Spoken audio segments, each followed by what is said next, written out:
जय हिंद दोस्तों। क्या आपने ये बात कभी सोची है कि दुनिया के कुछ लोग असाधारण सफलता को हासिल करते हैं, बेहद अमीर बनते हैं, लेकिन सेम सिचुएशन सेम कंडीशन में उसी सफलता को हासिल करने के लिए कुछ लोग बहुत अधिक संघर्ष करते हैं, हार्डवर्क करते हैं। कल्पना कीजिए यदि उस रहस्य को उजागर किया जा सके जिसने अनगिनत लोगों को सफलता की श्रेणी पर पहुंचा दिया, टॉप पर पहुंचा दिया। नेपोलियन हिल की क्लासिक किताब थिंक एंड ग्रो रिच के 10वें chapter the power of mastermind group में इन सभी रहस्यों को बहुत ही अच्छे से सजाया गया है, बताया गया है, जिसकी जरूरत एक इंसान को तब पड़ती है जब वो सोच लेता है कि उसको अपनी लाइफ एवरेज नहीं चलानी है, उसको अपनी नॉर्मल लाइफ को बदलना है, उसे ऐसा कीर्तिमान स्थापित करना है ताकि आने वाली भावी पीढ़ियां उसको एक इंस्पिरेशन के रूप में याद रख सकें। जब इन सभी सपनों को लेकर के वो सफलता के रास्तों पर चल पड़ता है तो उसे सामना करना पड़ता है कई प्रकार की कठिनाइयों का। वो अपने आप को अलग थलग महसूस करता है बाकी की दुनिया से और आवश्यक रिसोर्सेस एंड नेटवर्क की कमी में उसे कई बार असफलताओं का भी सामना करना पड़ता है। तो कोई कैसे इन सभी असफलताओं, इन सभी बाधाओं को पार करके अपने पर्सनल लाइफ और अपने प्रोफेशनल लाइफ दोनों के लिए एक बहुत ही क्रिएटिव एनवायरनमेंट का निर्माण कर सकता है। इन सारी टॉपिक्स के ऊपर नेपोलियन हिल ने बहुत ही अच्छे से एनालिटिक करके एक डिस्कवर में लिखा हुआ है, जिसके ऊपर हम लोग बात करने वाले हैं, जिसका नाम है the power of mastermind group. तो सबसे पहले हम लोग समझते हैं मास्टरमाइंड ग्रुप होते क्या है और इनका उद्देश्य क्या होता है। देखिए, अगर हम लोग मास्टरमाइंड ग्रुप के ऊपर बात करें ना, तो दो या दो से अधिक लोगों के एक्सपीरियंसेस, उनके नॉलेज और उनके थॉट्स का कॉम्बिनेशन होता है जो एक दूसरे के साथ साझा करते हैं और एक ऐसे प्रॉब्लम के ऊपर रिसर्च करते हैं जो एक पर्टिकुलर टास्क को सॉल्व करती है, पर्टिकुलर प्रॉब्लम को सॉल्व करती है और उसका एक यूनिक सॉल्यूशन भी फाइंड करते हैं। एक मास्टरमाइंड ग्रुप के अंदर 5 ऐसी बातें होनी चाहिए जो किसी भी मास्टरमाइंड ग्रुप को 5 गुनी रफ्तार दे सकती है, जो नेपोलियन हिल ने बहुत ही अच्छे से उसमें डिस्क्राइब करके और एक एक पॉइंट को बहुत ही हाईलाइटेड करके लिखा हुआ है। जिसमें सबसे पहला चीज आता है पारस्परिक समर्थन और प्रोत्साहन। एक मास्टरमाइंड ग्रुप में मेंबर्स एक दूसरे के साथ अपने थॉट्स, अपने विचारों को साझा करते हैं और उनके कार्यों में फीडबैक देते हैं, एनालिटिक करते हैं, जिससे एक मेंबर को पता चलता है कि वो अपने लक्ष्य में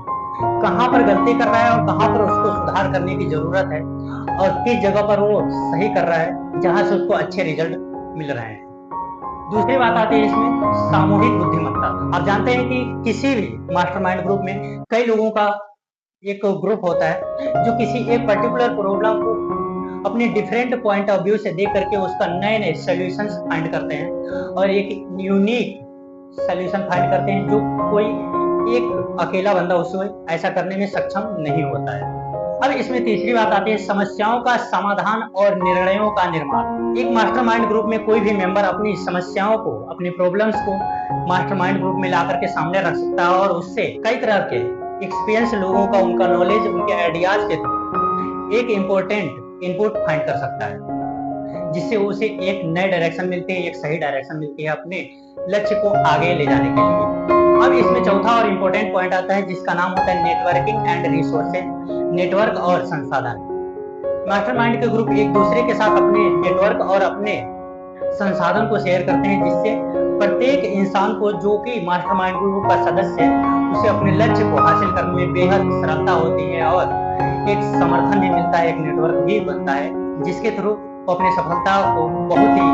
आसानी से प्राप्त कर सकते हैं। इसके बाद सबसे इंपॉर्टेंट और बेहद खास टॉपिक आता है जो मास्टरमाइंड ग्रुप का सबसे बड़ा बेनिफिट होता है, वो होता है भावनात्मक और मानसिक समर्थन। आप जानते हैं कि सफलता के राह पर चलते चलते हमें कई बार असफलताओं का भी सामना करना पड़ता है, जिसमें एक इंसान पूरी तरह से टूट जाता है, उसके सपने बिखर जाते हैं। ऐसे में उसे जरूरत होती है प्रोत्साहन की, मोटिवेशन की और इमोशंस को कंट्रोल करने वाले लोगों की, जिसमें नेपोलियन हिल बताते हैं कि मास्टरमाइंड एक ऐसा सुरक्षित स्थान है जो इन सभी आवश्यकताओं को पूरा करता है और एक इंसान को फिर से बाउंस बैक करने का एक नया मौका देता है और उससे फिर से खड़ा करके उसके अपने सपनों को रास्ते पर ले जा करके दौड़ाने के लिए काम आता है। तो फ्रेंड्स, हम लोगों के पास जब ऐसे प्रॉब्लम सॉल्विंग अप्रोच वाले और क्रिएटिव लोगों का एक मास्टरमाइंड ग्रुप हो तो उसको कैसे मैनेज करते हैं और इसके टाइम को कैसे मैनेज करते हैं, इसके बारे में नेपोलियन हिल ने 4 और स्टेप बताए हैं जो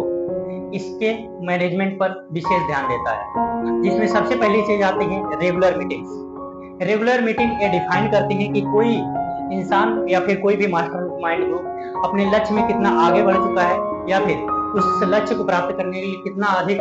फोकस, नेटवर्क और रिसोर्सेज की जरूरत हो सकती है। ये मीटिंग्स हमारी वीकली, मंथली या फिर अर्धमासिक हो सकती है, जिसे हम लोग 15 दिन पर भी फिक्स कर सकते हैं। इसके बाद आता है समयबद्ध एजेंडा। समयबद्ध एजेंडा ये डिफाइन करता है कि किस किस टॉपिक्स पर, किन प्रॉब्लम्स पर ध्यान देना है, और उसमें एनालिटिक किया जाता है सॉल्यूशंस का, और समस्याओं पर बेहतर तरीके से डिस्कस किया जाता है, और उनके कितने मल्टीपल सॉल्यूशंस हो सकते हैं, इन सभी टॉपिक्स पर उसमें डिस्कस किया जाता है। इसके बाद आता है हम लोगों के समय की पाबंदी, टाइम बाउंडेशन। टाइम बाउंडेशन केवल ये नहीं फिक्स करता है कि मीटिंग कब तक शुरू होगी, कब खत्म हो जाएगी, बल्कि ये भी फिक्स करता है कि किस मेंबर को उसकी टॉपिक्स के हिसाब से, उसकी प्रॉब्लम के हिसाब से कितना समय दिया जाना चाहिए उसको स्पीकिंग करने के लिए, बोलने के लिए। अब इसमें चौथा और सबसे इंपॉर्टेंट पॉइंट आता है, जिसको एंड पॉइंट भी बोलते हैं, वो आता है फॉलो अप और कार्यों का निर्माण। फॉलो अप और कार्यों का निर्माण ये एक समीक्षा करता है कि पिछले महीने या पिछले दिन हमारे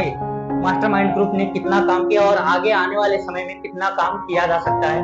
और मास्टरमाइंड ग्रुप को किस हद तक आगे ले जाया जा सकता है। ये होता है फॉलो अप और कार्यों का निर्धारण, जो कि एक फ्रेमवर्क प्रोवाइड करता है लोगों को, और उसके अकॉर्डिंग उनके लक्ष्यों से रिलेटेड होता है ये फ्रेमवर्क, जो कि उनको एक सही डायरेक्शन और सही आइडियाज के थ्रू उनके रास्ते पर आगे बढ़ाने में हेल्प करता है। अगर ये वीडियो आपको पसंद आई हो तो इसको लाइक, शेयर, सब्सक्राइब करना ना भूलें, और इसी तरह की वीडियो पाने के लिए जुड़े रहें हमारे साथ। मिलते हैं नेक्स्ट वीडियो में, तब तक के लिए जय हिंद।